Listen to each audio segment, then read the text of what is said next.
नमस्कार दोस्तों।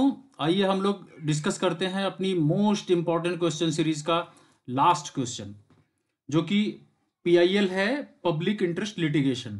बहुत ही इंपॉर्टेंट क्वेश्चन है। ये पूछ सकता है, शॉर्ट में भी पूछ सकता है और ये डिटेल में केस ला के साथ भी आ सकता है। ठीक है, आइए हम लोग डिस्कस करते हैं। आप जानते हैं पब्लिक इंटरेस्ट लिटिगेशन क्या होता है। पब्लिक इंटरेस्ट लिटिगेशन कैसे अप्लाई होता है। हमारा जब लीगल राइट्स और फंडामेंटल राइट्स वायलेट होते हैं तो हम लोग पीआईएल के अगेंस्ट जा सकते हैं, पीआईएल के थ्रू कोर्ट जा सकते हैं। अब इसमें क्या है, दो कोर्ट इसके लिए रिस्पॉन्सिबल होती है। दो कोर्ट में कौन कौन सी कोर्ट है? एक है आपका सुप्रीम कोर्ट है आर्टिकल 32 के तहत, आर्टिकल 32 के थ्रू, और दूसरा है हाई कोर्ट आर्टिकल 226 के थ्रू। ठीक है, इन दोनों आर्टिकल के थ्रू हम कोर्ट जा सकते हैं। ठीक, इसका ये मेन बेसिक चीज हो गई पब्लिक इंटरेस्ट लिटिगेशन। आइए हम एक एक पॉइंट डिस्कस करते हैं। It is a legal mechanism where anyone can file a case in a court to protect और इन्फोर्स द पब्लिक इंटरेस्ट। ठीक, पब्लिक इंटरेस्ट को इन्फोर्स करने के लिए किसी के भी अगेंस्ट में, चाहे वो आप जो आंखों से देख रहे हैं कि गलत हो रहा है तब भी आप पीआईएल डाल सकते हैं, चाहे उसमें आपका खुद इंटरेस्ट हो या ना हो, मतलब उसमें आप खुद हार्म हो रहे हो या ना हो रहे हो। ठीक है, तब भी आप पीआईएल डाल सकते हैं। ठीक, ये एक ऐसा लीगल मैकेनिज्म है जो आपको कोर्ट पहुंचाता है और कोर्ट के थ्रू ये एक्शन लेता है। ठीक है, पीआईएल। और इसमें next, even if they have not been directly harmed. ठीक है, जो अगर आपको डायरेक्टली आप हार्म भी नहीं हो रहे हैं तब भी आप जो है पीआईएल दायर कर सकते हैं। It is a tool to address issue affecting the public at large such as environment pollution और ह्यूमन राइट वायलेशन। ठीक है, जब ह्यूमन राइट वायलेशन होता है या इन्वायरमेंट पोल्यूशन के थ्रू हम लोग पीआईएल का रुख अपनाते हैं, पीआईएल के थ्रू कोर्ट जाते हैं। ठीक, अब next point, any member of the public can file or PIL even if they have not directly injured. अगर आपको खुद डायरेक्ट नुकसान नहीं हुआ है तब भी आप किसी पब्लिक का कोई भी मेंबर पीआईएल दायर कर सकता है।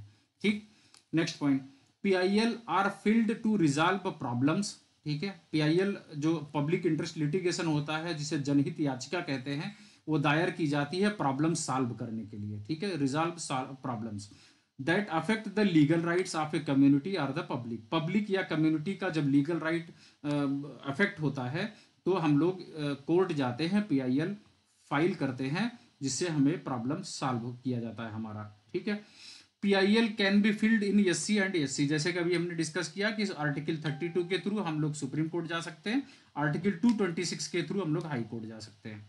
ठीक है, introduce the concept of PIL is in India by justice PN Bhagwati in 1980s। 1980 के दशक में जस्टिस पीएन भगवती के द्वारा इंडिया में पीआईएल का कॉन्सेप्ट इंप्लीमेंट किया गया।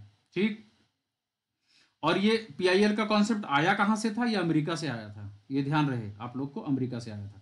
इसमें PN Bhagwati, justice PN Bhagwati और वीआर कृष्ण अय्यर, इनको फादर ऑफ पीआईएल भी बोला जाता है, ये ध्यान रखिएगा। Father of PIL justice PN Bhagwati and VR Krishna Iyer. ठीक है, अब आइए हम लोग मैंने एक ग्राफ बनाया है। ठीक है, आप लोग इस ग्राफ को देखिए, और ग्राफ देखने से पहले एक चीज और बता दूं मैं, जो केसला लिखा है हुसैन आरा खातून वर्सेस स्टेट ऑफ बिहार इन 1979, ये केस जो है ये इंडिया में पीआईएल का पहला केस था। ये पीआईएल का फर्स्ट केस था। ठीक है, this was the first reported case of PIL.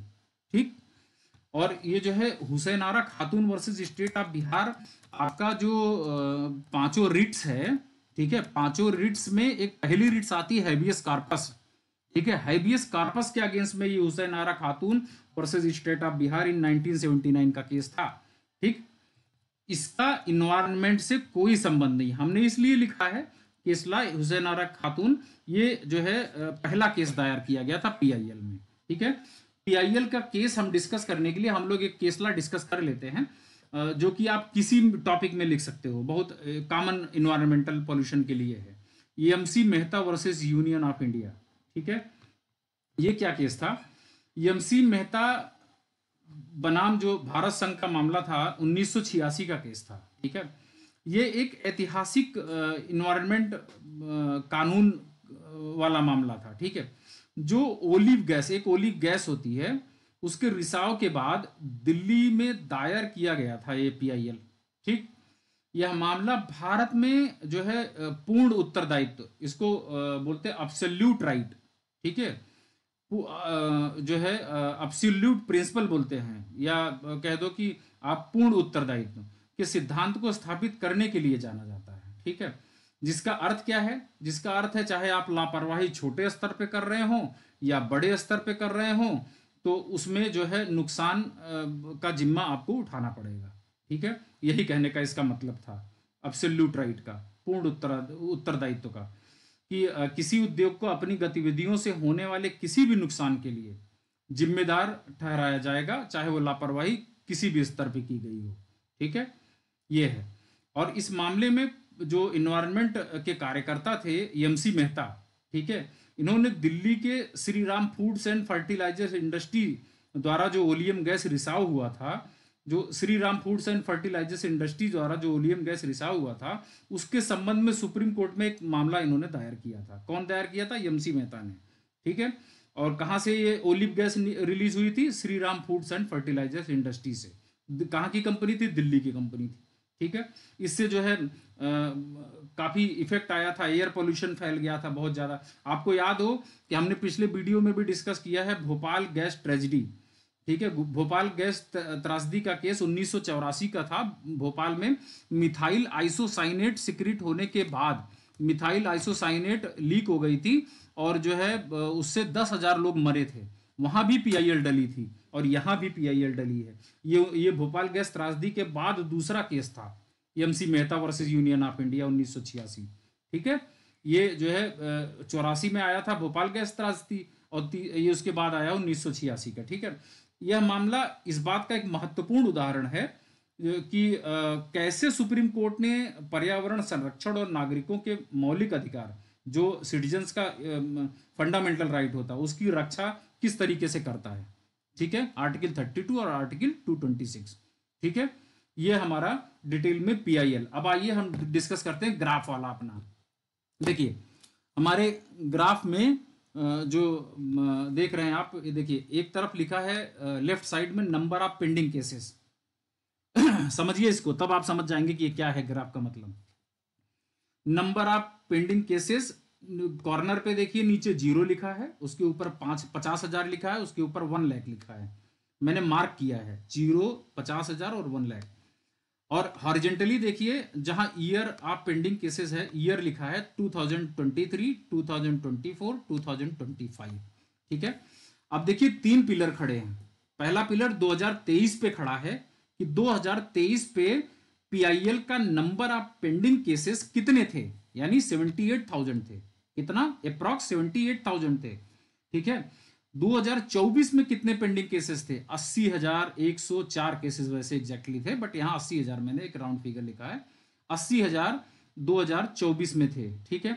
और 2025 जनवरी का डाटा है, जनवरी 2025 82,400 जो है केसेस पेंडिंग हैं आज भी कोर्ट में, सुप्रीम कोर्ट में। भैया जब आप करंट सिचुएशंस को आप एग्जाम में लिखते हो ना, तो एकदम से जबरदस्त एक इम्पैक्ट पड़ता है एग्जामिनर के ऊपर। ये अगर पेंडिंग केसेस 2025 तक का डाटा इस बंदे को याद है, तो ये पर्सन को पूरी गहराई में पीआईएल के बारे में अच्छे से जानता है। भैया ये ग्राफ छाप के आना एग्जाम में, क्योंकि पूछा जाने वाला है। With Kesla, MC Mehta versus union of India 1987, ये 87 का केस है। 86 में पीआईएल दायर की गई थी, 87 में इसका जो है वो आया था डिसीजन सुप्रीम कोर्ट का, ठीक है। ये हमारा कंप्लीट हुआ आज इंपॉर्टेंट क्वेश्चन सीरीज का लास्ट क्वेश्चन इन्वायरमेंटल लॉ का, ठीक है। आपको अगले पेपर का भी वीडियो हम इसी तरह से प्रोवाइड करेंगे, पूरा कंप्लीट आपको एक एक चैप्टर का इंपॉर्टेंट क्या है वो सारा चीज हम आपको देने वाले हैं। जिन्होंने सब्सक्राइब नहीं किया है, मेरी हम्बल रिक्वेस्ट है, प्लीज सब्सक्राइब जरूर कर लीजिएगा। वीडियो पसंद आता है तो आप लाइक जरूर कीजिएगा, अपने दोस्तों में शेयर कीजिएगा। कोई आपको सजेशन देना है तो प्लीज कमेंट जरूर कीजिएगा, ठीक है। मिलते हैं नेक्स्ट सब्जेक्ट में। Thank you so much.